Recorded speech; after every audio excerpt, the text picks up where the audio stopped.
Bismillahirrahmanirrahim. Assalamu alaikum, everyone. Welcome to our page. Today's live session is about analogy. Okay, so analogy को हम discuss करेंगे in depth, especially for SPSC subject specialist exams and the rest of the exams which will be conducted simultaneously.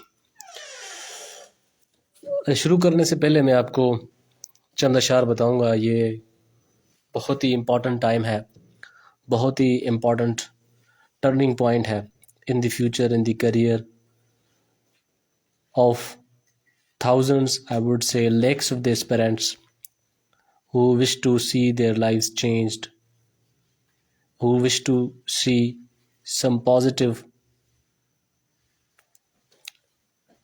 incursions in their lives. So they must be motivated, they must remain steadfast and motivated to qualify this upcoming exam, right? शुरू करने से पहले मैं आपको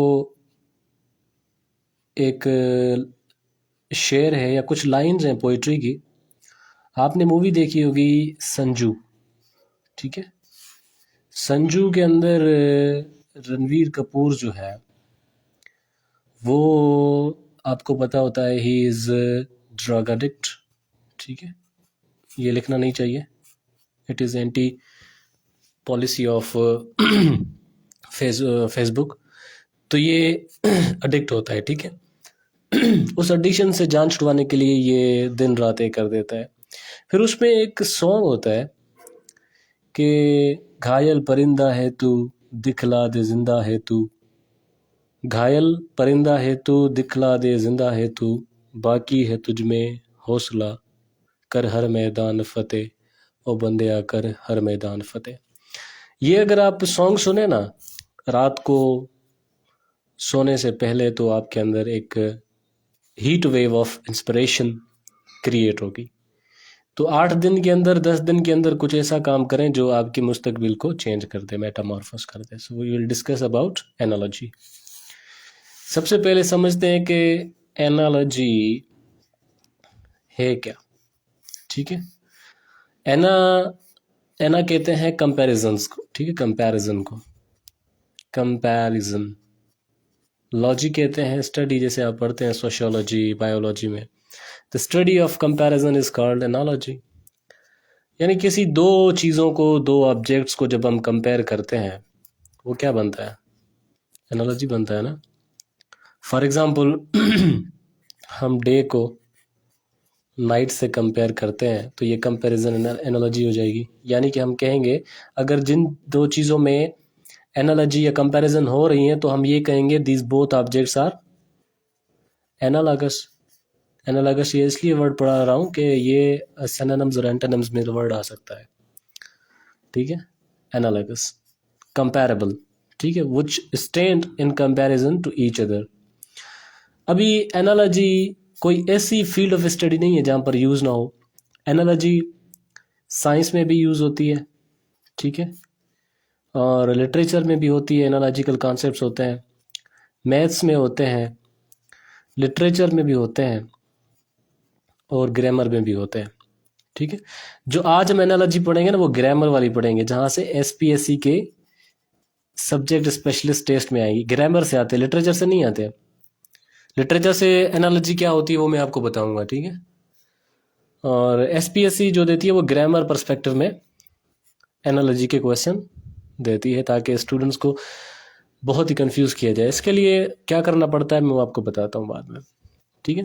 literature में analogy क्या होती है, जैसे आपने देखा होगा कि जब रोमियो, ठीक है, जूलियट को कहता है कि अच्छा वो जूलियट कहती है रोमियो को कि what is in a name, what is in a name. फिर आगे जाके ये कंपेयर करती है जूलियट को रोज के साथ, ठीक है? वो कहती है जब जूलियट जूलियट है, रोज रोज है, तो हर कोई अलग, मतलब कैसे ये डिफरेंट हो सकता है? यानी कि ये कपलेट की फैमिली से थी और ये जो था इनकी जो फैमिली की फ्यूड्स थे वो सिर्फ ज़ात पात और कबीले के ऊपर थे। कबीले की वजह से इनकी दोनों की शादी नहीं हो रही थी। तो इधर वो कहती है कि जो जब हम सब इंसान ज़ात सारी इंसान ज़ात सेम है तो ये हमारी शादी क्यों नहीं होने दे रहे। तो यहाँ पर ये बेसिकली एक कंपैरिजन यूज़ करती है जिसे हम एनालॉजी कहते हैं। तो आज इस लेक्चर में हम ये लिटरेचर वाली एनालॉजी डिस्कस नहीं करेंगे क्योंकि ये एग्जाम में आएगी नहीं। ग्रामर की जो है एनालॉजी कहाँ पर आएगी, एग्जाम के अंदर आएगी। ठीक है, अभी एक शर्त होती है एनालॉजी में, एक्सपर्ट वही होगा एनालॉजी के अगर 2 सवाल भी आ सकते हैं, 3 सवाल भी आ सकते हैं। अच्छा, इसमें ये होगा कि हर पेपर में डिफरेंट होंगे। फॉर एग्जांपल अगर आप 8 तारीख, अगर आपने स्केड्यूल देखा होगा तो 8 तारीख को मॉर्निंग में बॉयज़ का पेपर है। ठीक है, मॉर्निंग में बॉयज़ का है और मेरे ख्याल में इवनिंग में है फीमेल का। तो हर पेपर में, अच्छा सिर्फ इंग्लिश में नहीं होगा, केमिस्ट्री, फिज़िक्स, बायोलॉजी में हर जो है पेपर में एनालॉजी के रूल्स डिफरेंट आएंगे। वैसे जो टेक्निकली अगर डिस्कस करें एनालॉजी के 20 रूल्स होते हैं, यानी कंपेयर करने के ऑब्जेक्ट्स कुछ भी हो, मटेरियल ऑब्जेक्ट हो सकता है, एब्स्ट्रैक्ट ऑब्जेक्ट हो सकता है कंपैरिजन के अंदर, और क्या कहते हैं इंटीमेट ऑब्जेक्ट हो सकता है, इन इंटीमेट ऑब्जेक्ट हो सकता है। तो काफ़ी सारी कंपैरिजन्स होती हैं। आपकी फैसिलिटी के लिए मैंने यहाँ पर होमवर्क कर दिया है, यहाँ पर पहले मैंने एक काम कर दिया है। ये नोट्स मैंने अपने स्टूडेंट्स को भी भेजे हैं और ये तो चलो जनरल डिस्कशन सबके लिए है। तो रिक्वेस्ट यही है कि इसको लाइक करें और शेयर भी ज़रूर करें दोस्तों के साथ, ताकि मैक्सिमम स्टूडेंट्स इससे मुस्तफ़ीज़ हो सकें, फ़ायदा उठा सकें इससे। ठीक है, तो कमेंट करके बताएं अगर ये इफ़ दिस इज़ विजिबल और मेरी आवाज़ भी आ रही है और ये पेज आपको विजिबल है, मुझे कमेंट करके बताएं काइंडली।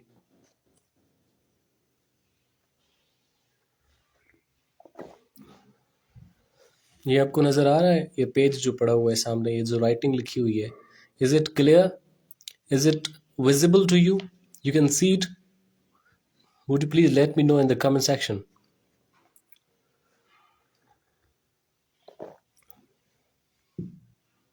तो कमेंट सेक्शन में बताया ना, अपने लोग देख रहे हैं।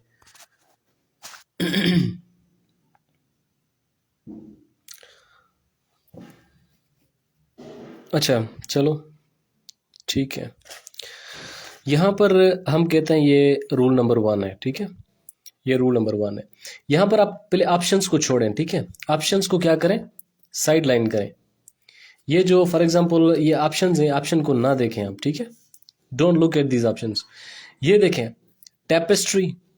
अच्छा, इसके लिए रूल मैंने क्या बताया था, इसके लिए रूल क्या है, आप सबको वोकैबुलरी पावर होना चाहिए। ठीक है, यानी आपको वोकैबुलरी मास्टर, वर्ड बैंक, अल्फाजों का एक बहुत बड़ा गोदाम, रिजर्वायर, एक बहुत बड़ा ट्रेजर आपके वोकैबुलरी के अंदर होना चाहिए। वही मास्टर हो सकता है, एक्सपर्ट हो सकता है। लेकिन मैं भी आप इसको वोकैबुलरी के ट्रैप में नहीं डालूंगा। लाइव आने का मकसद ये है, अगर किसी की वोकैबुलरी भी ठीक नहीं है तो फिर वो कैसे कर सकता है, मकसद ये है क्लास का। वैसे अगर आप वोकैबुलरी पढ़ के खुद कर सकते हैं, लेकिन मेरा मकसद ये था कि अगर वोकैबुलरी ठीक नहीं है तो इसको कैसे जो है अपने माइंडसेट के साथ कॉन्सेप्चुअली हल करें। ठीक है, क्योंकि ये देखो ना, हर अगर एक क्वेश्चन है तो 2, 4, 6, 8, 10 क्वेश्चन, 10 वर्ड्स होंगे, 10 वर्ड्स। यानी for this you at least need to have knowledge of the 10 words: emulsion, inflation, painting, easel, plan, trip, wall, tapestry, loom. यानी 10 की अगर मीनिंग्स आती है आपको तो फिर आप थोड़ा माइंड लगा के इसको सॉल्व कर सकते हो। ठीक है, सो स्टार्ट करते हैं। ठीक है, सबसे पहले क्वेश्चन को देखें। यहाँ पर क्वेश्चन में बाकी ऑप्शंस हाइड कर देता हूँ। यहाँ पर क्वेश्चन है टेपेस्ट्री एंड लूम। ठीक है, ये है टेपेस्ट्री और इसके ये प्रोपोर्शन मतलब ये जो प्रोपोर्शन दिया है ना, इसका मतलब है इज रिलेटेड टू। इसका मतलब होता है if tapestry is related to loom then what will be the correct option. अभी हमने देखना क्या है, यहाँ पर समझेंगे टेपेस्ट्री क्या है। ठीक है, जैसे आपने पोएम पढ़ी होगी ना वॉल्ट व्हिटमैन की, on the tapestry of my heart, वो कहता है मेरे दिल की उस टेपेस्ट्री पर। अभी हम देखेंगे इन इसके और इसके बीच में रिलेशन क्या है। एक तो ये हो गया ना। अच्छा, इसकी मीनिंग देखते हैं हम। ये एक ऐसी चीज़ होती है जो धागों से बनी होती है या किसी कागज़ से बनी होती है, जहाँ पर हम क्या करते हैं, कोई लूम यानी कि कोई जो है क्या कहते हैं, अच्छा ये ऑब्जेक्ट, सॉरी ये ऑब्जेक्ट जो धागों से बना होता है ना, धागों से बना होता है, उस पे जो आर्टिस्ट है, जो मुसव्विर है, उसमें रंग भर के एक तस्वीर बना देता है, ठीक है। और जब वो तस्वीर बन जाती है उसे टेपेस्ट्री कहते हैं, उसे टेपेस्ट्री कहते हैं, ठीक है। लूम एक ऑब्जेक्ट है, यानी कि ऑब्जेक्ट और डिजाइन का रिलेशन ये मैंने यहाँ पर लिख दिया, डेवलप हो रहा है। लूम क्या है? ऑब्जेक्ट है। एक तो होता है ना जो बर्थ भरते हैं, बर्थ होता है कपड़ा, कपड़े की बात नहीं है, वो एम्ब्रॉयडरी होती है, एम्ब्रॉयडरी कपड़े पे होती है। लूम जो होता है वो कच्चे धागों से बना होता है, ठीक है, वो कच्चे धागों से बना होता है। और वहाँ पर सिर्फ कलर से, यानी कलर पाउडर जो होता है वो जब उस पर छिड़कता है, उस पर डालता है, उस पर स्पिल करता है, तो वो क्या बन जाती है? टेपेस्ट्री बन जाती है ना। तो रिलेशन क्या हुआ? Object and design. ऑब्जेक्ट यहाँ, अच्छा ये भी याद रखनी है, ऑब्जेक्ट राइट पे है और जो डिज़ाइन है वो लेफ्ट पे है। तो आंसर में भी हम क्या देखेंगे? ऑब्जेक्ट एटलीस्ट राइट साइड पे हो और डिज़ाइन लेफ्ट साइड पे हो। Now let's look at the options. Emulsion and wall. दीवार पर तो इम्यूजन होती नहीं है, ठीक है। अच्छा, दीवार चलो हम कहते हैं कि ये ऑब्जेक्ट है। इम्यूजन कहते हैं फॉर एग्जांपल किसी को इम्यूलेट करना, यानी कॉपी करना। ये वर्ड रिलेटेड नहीं है इसके साथ, यानी कि ये डिजाइन के अंडर में नहीं आता है, ठीक है। दूसरा ऑप्शन देखते हैं, पुअर इन्फ्लेशन। यहां पर पुअर को देखे हम इस ऑप्शन को काटा कर रहे हैं, पता है क्यों? क्योंकि राइट साइड पे हमें क्या ढूंढना है? सबसे पहले ऑब्जेक्ट ढूंढना है। यहां पर पुअर तो ऑब्जेक्ट होता ही नहीं है, पुअर तो नाउन है किसी शख्स का, ये कॉमन नाउन है किसी लोगों का, ये तो पुअर कॉमन नाउन है ना, ऑब्जेक्ट थोड़ी है। अच्छा, सिर्फ इन्फ्लेशन, मतलब यहां से ही काटा हो, इन्फ्लेशन पर तक जाए ही ना। अच्छा, ट्रिप, प्लेन, इसको छोड़ो फिलहाल, हम साइड लाइन करते हैं, ठीक है। ये ट्रिप हो गया, ये प्लेन। ट्रिप अभी यहां पर हमारे पास ऑब्जेक्ट नहीं है, ऑब्जेक्ट है ईजल। ईजल आपने देखा होगा कहीं रास्ते में अगर आप जाते होंगे तो एक जो मुसव्विर है वो यहाँ पर कुर्सी रख के एक स्टैंड के ऊपर एक वाइट शीट लगाई होती है उसने, वो वहाँ पर पेंटिंग कर रहा होता है, ठीक है। क्या कर रहा होता है? पेंटिंग कर रहा होता है। और इस जो वाइट शीट को हम क्या कहते हैं? ईजल कहते हैं, ठीक है, ईजल कहते हैं। और उस पर जो डिजाइन होती है वो पेंटिंग होती है। ये इसका करेक्ट ऑप्शन है। अब मुझे जल्दी कमेंट सेक्शन में बताएं कि बात समझ आ रही है या नहीं आ रही है। काइंडली मुझे बताएं कि बात समझ आ रही है या नहीं आ रही।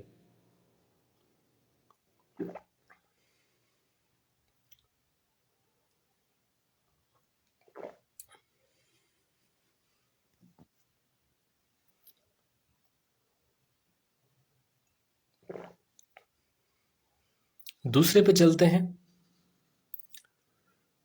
दूसरा सवाल देखें, दूसरी एनालॉजी देखें। दूसरी एनालॉजी क्या है? एक वर्ड है मॉडलिन। मॉडलिन मैंने 2019 में पढ़ा था लाहौर में, वर्ड अब तक मुझे याद है, सीएसएस की तैयारी कर रहा था जब।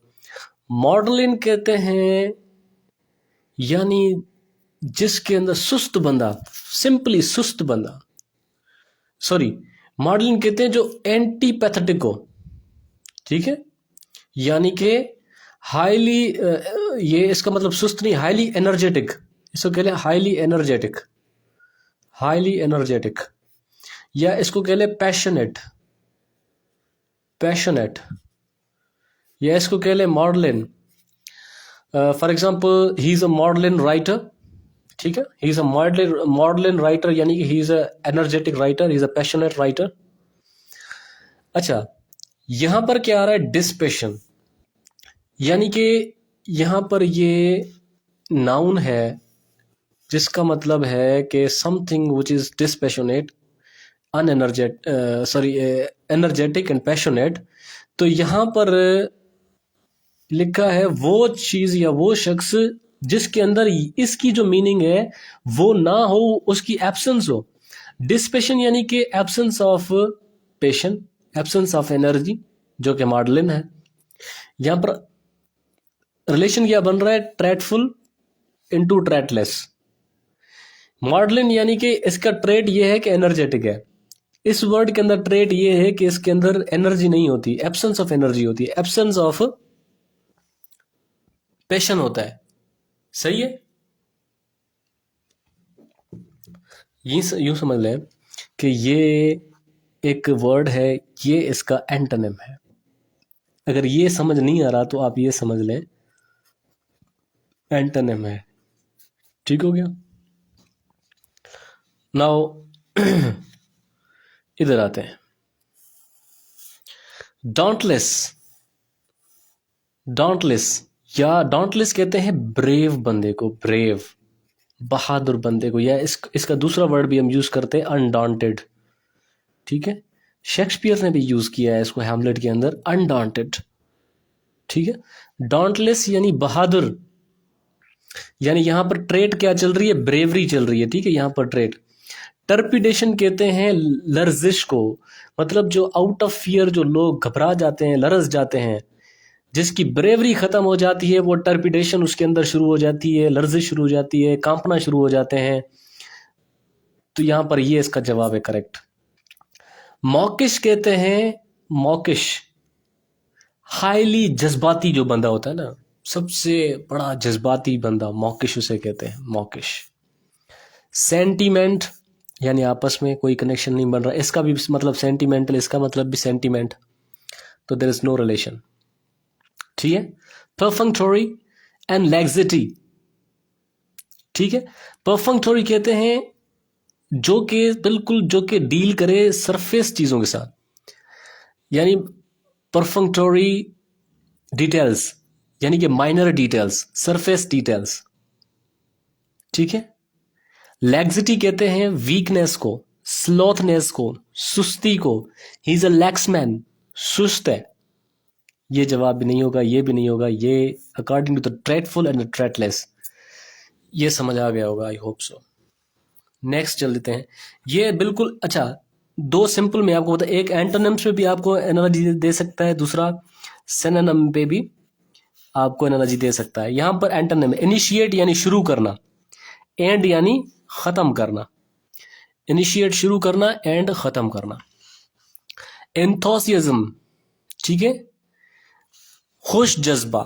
यूफिमिज्म, यूफिमिज्म हम लिटरेचर में किसको कहते हैं? यानी कि हम कहते हैं जो कि एक साफ सुथरी लैंग्वेज होती है ना, साफ सुथरी लैंग्वेज। फॉर एग्जाम्पल हम कहते हैं ना ही डाइड, ये मर गया। ये एक रफ लैंग्वेज है।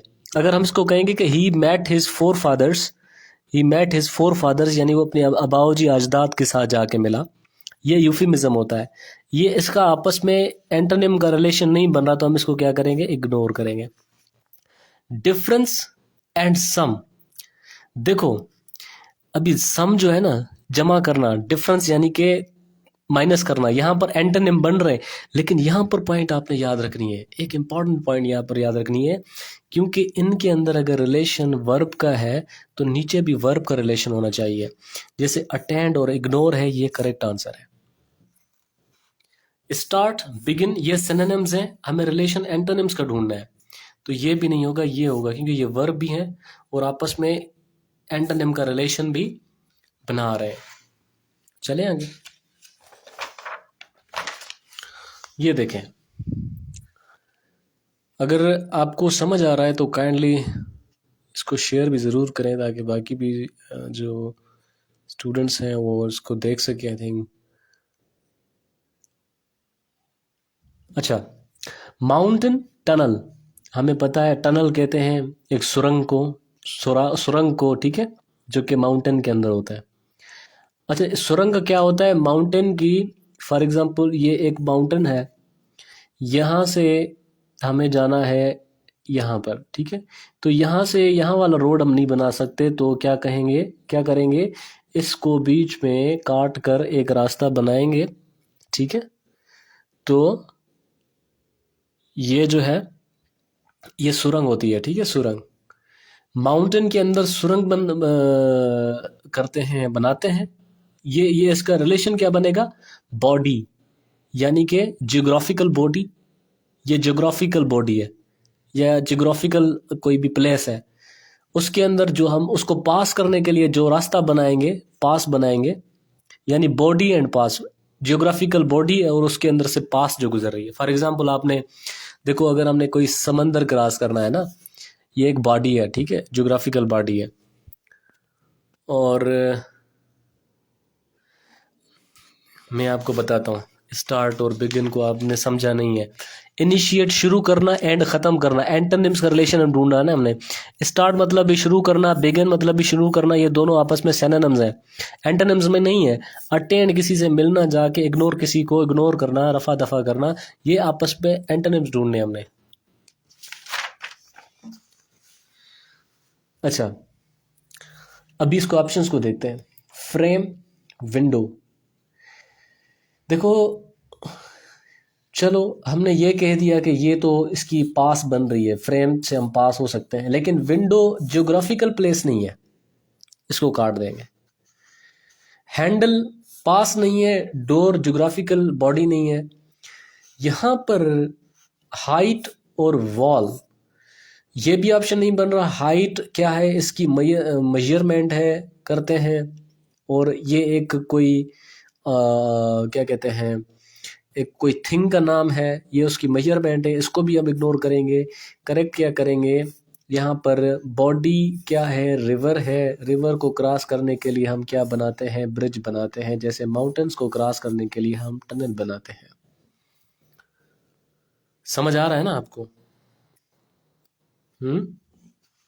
नेक्स्ट पे चलते हैं, लार्वा, अडल्ट।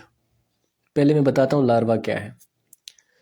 लार्वा एक, समझ लें, इंसेक्ट है, इनवर्टिब्रेट इंसेक्ट है, जिसके अंदर कोई हड्डियां नहीं होती, छोटा सा बिल्कुल सा इंसेक्ट होता है, रात को जो चूं चूं के मतलब ये आवाज़ करता है, तंग करने वाला, ये लार्वा होता है। ख़ास तौर पे लोग इसको सांपा भी कहते हैं, लेकिन सांपे को भी लार्वा कहते हैं, लेकिन जो है लार्वा अलग चीज़ है। अच्छा, लार्वा जो होता है ना, वो जब बच्चा होता है, इन्फेंट होता है, उसे लार्वा ही कहते हैं, और जो बड़ा हो जाता है तो उसे अडल्ट कहते हैं। क्या कहते हैं, अडल्ट। यानी कि इंसान जब अगर छोटा होता है तो उसे क्या कहते हैं, चाइल्ड कहते हैं, बड़ा होता है तो उसे यंग कहते हैं। यानी कि एक चीज़ की जब चाइल्ड होगा तो उसका नाम क्या होगा, अगर यंग होता है उसका नाम तब्दील होता है। फॉर एग्ज़ाम्पल एक लड़की है, फॉर एग्ज़ाम्पल हम कहते हैं लड़की, जब ये बड़ी हो जाती है उसे हम क्या कहते हैं, औरत कहते हैं, ठीक है। ये क्या बनता है, ये यानी कि यंग एज, ये यूथ, ये रिलेशन बन रहा है, ये रिलेशन। वालेकुम अस्सलाम अब्दुल वाजिद मरी साहब, थैंक यू सो मच, आपके वही पुराने गुलाम और खादिम में भाई। लड़की, औरत, ये देखें, ये यंग, ये अच्छा, ये बिल्कुल यंग, ठीक है। जब जब ज़िंदगी शुरू होती है लड़की, यानी कि कम उम्र में, जब इसकी एज बढ़ती है तो औरत हो जाती है। लार्वा जब बड़ा होता है तो उसको अडल्ट कहते हैं। एडम एंड ईवा, ये इररिलेवेंट ऑप्शन इन्होंने गलत दिया है। कप एंड डियर, अच्छा कब, डियर का जो बच्चा होता है ना, डियर का बच्चा यानी कि हरन का बच्चा, शेर के बच्चे को आप कब कह सकते हैं, ठीक है। लेकिन डीर का जो बच्चा होता है उसे हम फान कहते हैं, यहाँ पे मैंने लिख दिया फान। डीर का जो छोटा बच्चा होता है ना, उसे फान कहते हैं। जो फ्रॉग होता है ना, फ्रॉग, मेंढक, उसके छोटे बच्चे को जब वो छोटा होता है उसे टेडपोल कहते हैं। ये करेक्ट आंसर है, ये टेडपोल, ठीक है, ये टेडपोल। आपने टेडपोल कैरेक्टर भी सुना होगा, अगर आपने देखते होंगे, वो जब छोटा बच्चा होता है, जैसे यूट्यूब पर शॉर्ट स्टोरीज आती है ना, टेडपोल का कैरेक्टर होता है, यानी वो बिल्कुल एक फ्रॉग होता है। ये मैं फेबल यानी कि जानवरों की कहानियों के बारे में बात कर रहा हूँ, ठीक है। वहाँ पर टेडपोल नाम का एक कैरेक्टर भी तो होता, फ्रॉग है लेकिन इनको वॉइस एनिमेशन होती है, तो टेडपोल यानी फ्रॉग जब छोटा होगा तो टेडपोल होगा, इन्फेंट यंग, ये करेक्ट आंसर है। रेप्टाइल और स्नेक आपस में रिलेटेड ही नहीं है। सही है, 3 उधर, 4 ये हो गया, 5 ये हो गया, छठे पे आते हैं। ये बहुत आसान है। बर्ड नेस्ट, पंछी यानी कि लिविंग बींग्स, और वो रहते कहाँ हैं? Animals their house. अभी हमने क्या ढूंढना है इसके ऑप्शन में? हमने कोई ऐसा एनिमल ढूंढना है या कोई भी ऐसी लिविंग थिंग ढूंढनी है जहां पर वो रहती हो, जहां पर वो क्या करते हो, अपनी उनकी अबोर्ड हो। ठीक है, सो देखते हैं options. So I would like to tell you to kindly share this video and to like it। ठीक है, ऑप्शंस को देखते हैं। फार्म, हॉर्स, घोड़ों को फार्म पे रखा जाता है? नहीं रखा जाता ना। कहाँ पर रखा जाता है? स्टेबल में रखा जाता है। ठीक है, स्टेबल, जहाँ पर अब आप शेक्सपियर ने भी काम किया था स्टेबल में एज अ हॉर्समैन। ट्रीज के अंदर स्क्वायरल होते हैं? नहीं, रहते नहीं है, वहाँ होते हैं लेकिन वो उनकी नेस्ट नहीं है, आराम आराम का प्लेस नहीं है। हाँ, डैम और बीवर।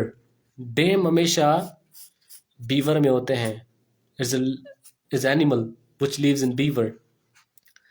किचन और कैट, यहाँ पर देखो, बुक्स भी कहाँ पर रखे जाते हैं? लाइब्रेरी में रखे जाते हैं, लेकिन बच्चे क्या करते हैं, कंफ्यूज होकर इसको हल करके आते हैं, क्योंकि अगर बर्ड्स को हम नेस्ट में होते हैं तो बुक तो लाइब्रेरी में होते हैं, करेक्ट डर के आएंगे उसको खाम खा। भाई बर्ड क्या है? लिविंग बींग्स है, बुक लिविंग बींग्स नहीं है। लिविंग बींग्स ढूंढे हैं इसमें से, बीवर है। चले आगे, आगे ही चलते हैं और क्या करें। यहां पर देखें, माउंटेन्स, हाइट। यहां पर हम देखेंगे, क्या देखेंगे इसमें खास तौर पर जियोग्राफिकल फीचर्स, जियोग्राफिकल फीचर्स, और उसकी मेजरमेंट हम कैसे करते हैं, मेजरमेंट। ठीक है, फॉर एग्जांपल अगर आप पानी को हम जब मेजर करते हैं, वो फॉर एग्जांपल किस में करते हैं? क्यूजिक में करते हैं ना। ठीक है, और हम जो है स्पीड को कैसे करते हैं, सॉरी डिस्टेंस को किस इंस्ट्रूमेंट से मेजरमेंट करते हैं? फॉर एग्जांपल ओडोमीटर भी यूज़ करते हैं उसके लिए। ठीक है, और फॉर एग्जांपल डेप्थ को, सॉरी ट्रेंच को हम डेप्थ उसकी मालूम करते हैं, मेजर करते हैं डेप्थ, या ओशन की हम डेप्थ मेजर करते हैं। माउंटेन की हमेशा हम हाइट मेजर करते हैं, हाइट के बुनियाद पर माउंटेन्स दुनिया के बड़े और दुनिया के छोटे माउंटेन्स होते हैं। Thank you so much S के शेरवाल तारिक साहब, थैंक यू। अभी हम देखते हैं, यहाँ पर है ट्रेंच डेप्थ। यहाँ पर माउंटेन है, अगर ज्योग्राफिकल प्लेस है तो इस राइट साइड पे ज्योग्राफिकल प्लेस होनी चाहिए।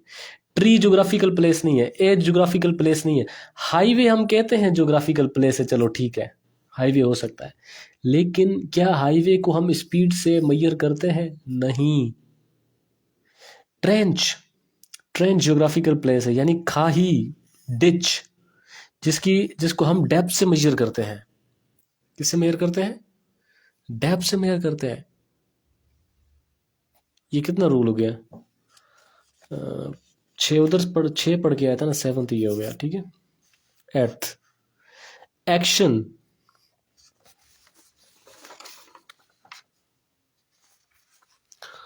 एक्शन, एक्ट, यानी कि ये कह लें आप, ये इसका पार्ट है, ये इसका होल है, पार्ट होल वाला कॉम्बिनेशन है क्या? ठीक है, एक्शन से निकाला गया है एक्ट।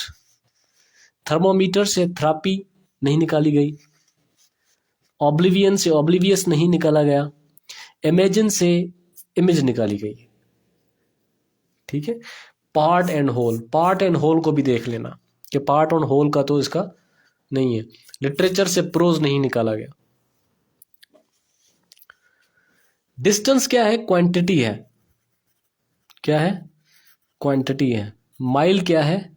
इसका मेजरिंग यूनिट है। मेजरिंग यूनिट, साइंस के अंदर मेजरिंग यूनिट है। क्वांटिटी इसका मेजरिंग यूनिट। लिक्विड को हम लीटर में, अच्छा पहले ये देखो, फेम को यानी किसी शोहरत को हम टेलीविजन से मेजर नहीं करते, वेट को स्केल से मेजर नहीं करते, लिक्विड को हम लीटर में मेजर करते हैं। ठीक है, लिक्विड को हम, ये इसका करेक्ट आंसर होगा। सही है। 7, 8, 9, आखिरी 3 है, फिर आपको सवालात का मैं मौका ज़रूर दूंगा। अभी दोबारा ये चाइल्ड और यूथ का एक और मैं सवाल आपको हल करवा रहा हूँ। बियर रीच, जब उसका बच्चा, रीच के बच्चे को क्या कहते हैं? कब कहते हैं? यानी कि ये यंग हो गया, ये यंग हो गया, ये इसका चाइल्ड हो गया, यानी इसके बच्चे को क्या कहते हैं? कब कहते हैं? अभी हम ऐसा रिलेशन ढूंढेंगे। थैंक यू सो मच मानूर फॉर अप्रिशिएटिंग। ऐसा ऐसा ये ढूंढेंगे जहां पर राइट साइड पर यंग हो, लेफ्ट साइड पर चाइल्ड हो। प्रीडेटर ईगल, गलत है। ईगल बचपन से भी ईगल होता है, बुढ़ापे तक भी ईगल जाता है। किटन एंड कैट, नहीं, गलत है ये। अच्छा चलो, हम कहते हैं किटन और कैट हो सकता है, लेकिन केट को इधर होना चाहिए, क्योंकि ये यंग का हमने, यंग का जो है वो इधर दिखाना है, राइट पे। ये यंग है ना, ये रंग यंग राइट पे पड़ा हुआ है, तो ये केट इधर होती तो फिर ये सही होता। पियानो एंड ऑर्केस्ट्रा, ये नॉन लिविंग थिंग्स हैं, इनएनिमेट ऑब्जेक्ट्स हैं, इसको नहीं करेंगे। ये डॉग एंड पपी, डॉग के छोटे बच्चे को क्या कहते हैं? पपी कहते हैं। ठीक है। अच्छा, ये हो गया 9 हो गए थे, 10 नहीं, 9 कैसे हो गए थे? हाँ 9 हो गए थे। ठीक है, यहां पर टेनेट अकीदे को कहते हैं। टेनेट किसे कहते हैं? अकीदा, बिलीफ। थियोलॉजियन, अभी ये देखिए, ये कॉन्टेक्सचुअल वर्ड्स है, कॉन्टेक्सचुअल वर्ड्स। एक डॉक्टर जो है वो अपने जॉर्गन यूज करता है। एक अच्छा साइंस की अपनी जार्गन होती है, मेडिकल की अपनी जार्गन होती है, लिटरेचर की अपनी जार्गन होती है, हर जगह की डिफरेंट जार्गन होती है ना। तो थियोलॉजियन यानी कि वो मजहबी इंसान, मजहबी इंसान। ठीक है, मजहबी इंसान जो बिल्कुल मजहबी होता है, उसका जो अकीदा होता है उसे हम टेनेट कहते हैं। अभी यहाँ पे आपने करना क्या है? यहाँ पे आपने एक तो ऐसा वर्ड देखना है जो कि इसके साथ रिलेटेड हो, और ये यहाँ पर नाउन होना चाहिए, और यहाँ पर प्रॉपर एडजेक्ट यानी कि एडजेक्टिव होना चाहिए। फॉर एग्जांपल ऑप्शंस में देखें, परसिक्यूशन, थियोलॉजियन, यानी कि यहाँ पर किसी शख्स की नाउन होना चाहिए। परसिक्यूशन क्या है? यहाँ पर एब्स्ट्रैक्ट नाउन है, इसको काट देंगे। राइवलरी एब्स्ट्रैक्ट नाउन, इसको काट देंगे। हेयर, और इस पर भी देखेंगे, हेयर कहते हैं वारिस को। अभी वारिस का क्या अकीदा? प्रीडिसेसर होता है? नहीं होता ना। प्रीडिसेसर तो वो होते हैं ना जो कि हमसे पहले इस दुनिया में रह चुके हैं, हमारे अबाऊजी अजदाद। यानी टेनेट, यहाँ पर नाउन देखना है हमने, ये यहाँ पर एडजेक्टिव है, प्रीडिसेसर। ये गलत है, ये नहीं है। यहाँ पर साइंटिस्ट, ये भी एक प्रोफेशन है, थियोलॉजी भी एक फील्ड है, साइंस भी एक स्टडी फील्ड है। तो इनके बिलीफ, थियोलॉजियन का जो बिलीफ होगा वो टेनेट होगा, जो साइंटिस्ट का जो है वो मानना होगा वो हाइपोथेसिस होगा। ठीक है, जो इसका मानना होगा वो hypothesis. Last but not the least, badminton के अंदर, बैडमिंटन आपको पता है ना, जैसे रैकेट वगैरह कहते हैं, उसके अंदर जो हम वो बॉल यूज करते हैं, शटल लॉक कहते हैं उसे। ठीक है, वो जो यूज करते हैं ना, जो बैडमिंटन से लगाते हैं, हवा में उड़ती है, जो उसे शटल लॉक कहते हैं। यानी कि स्पोर्ट्स के अंदर इस्तेमाल होने वाले ऑब्जेक्ट, ये हो गया स्पोर्ट। यहाँ पर हमने देखना है स्पोर्ट, राइट पे देखेंगे क्या उसके अंदर वो ऑब्जेक्ट यूज होता है। विकेट तो स्पोर्ट ही नहीं है। क्रिकेट स्पोर्ट है, विकेट यूज होता है, लेकिन क्रिकेट अगर इधर होगा तो करेक्ट आंसर होगा। अगर क्रिकेट इधर होता, विकेट इधर होती, क्योंकि यहाँ पर लेफ्ट साइड पर हमने स्पोर्ट रखना है, राइट साइड पर हमने ऑब्जेक्ट यूज रखना है। स्टिक गोल्फ, गोल्फ एक गेम है, लेकिन गेम जो है वो राइट साइड पर है। It should be on the left side, then we could have a very general idea as it meets the requirement of this relationship, this analogy. Blizzard, यहाँ पर स्पोर्ट्स है, अगेन ब्लिजर्ड एक sport है, bridge होती है, लेकिन ये अगर यहाँ पर इधर होनी चाहिए। यहाँ पर देखें लास्ट ऑप्शन में लेफ्ट साइड पर स्पोर्ट है, क्योंकि यहाँ पर पहले हमें क्वेश्चन में यहाँ पर लेफ्ट साइड पर स्पोर्ट था, उसके राइट साइड पर वो ऑब्जेक्ट यूज हो चुका है। हॉकी में पक यूज होता है, पक जो उनके हाथ में डंडी होती है, तो ये इसका करेक्ट आंसर है। Badminton into shuttlecock, hockey into puck. Tenet is to theologian as hypothesis is to scientist. Cub is to bear as puppy is to dog. ये रिलेशंस नोट कर लें, लिख लें, याद कर लें। पेपर में जब एनालॉजी का सवाल आएगा तो आप इन रूल्स को एक मरतबा रिकॉल ज़रूर कर लेना जो है, फिर इंशाल्लाह ये 2-3 सवाल जो है जो एनालॉजी के आते हैं वो आपके ज़ाया नहीं होंगे। ठीक है, best of luck, thank you so much for watching. कोई सवाल है तो आप ज़रूर पूछ सकते हैं सवाल।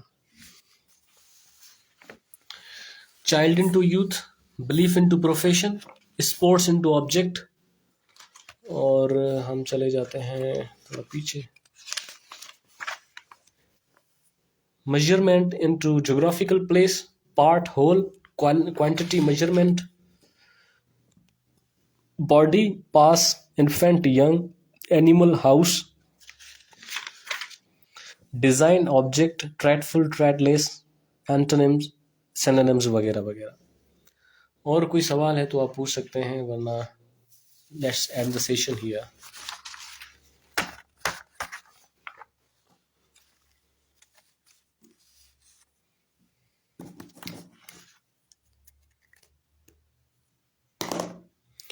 अच्छा, fruitful session, thank you.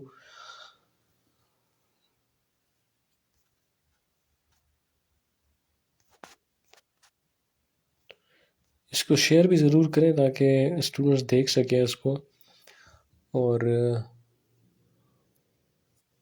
let me know if there are any questions.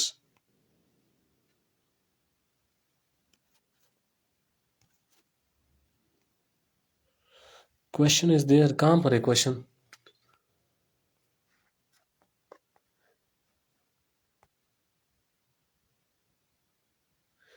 अच्छा, मैं यहाँ पर लिख देता हूँ। देखें, मैं यहाँ पर लफ्ज़ लिखता हूँ मेरिटोरियस, ठीक है, मेरिटोरियस, ठीक है। देखो यहाँ पर मैंने लफ्ज़ लिखा है मेरिटोरियस। मेरिटोरियस वो होता है जिसके अंदर ज़्यादा से ज़्यादा मेरिट हो, यानी कि मशहूर हो अपनी मेरिट की वजह से, ठीक है। यहाँ पर मैं लिखूँगा इल फेम्ड, ठीक है, इल फेम्ड। ये मैंने रिलेशन बनाया अभी यहाँ पर, ठीक है।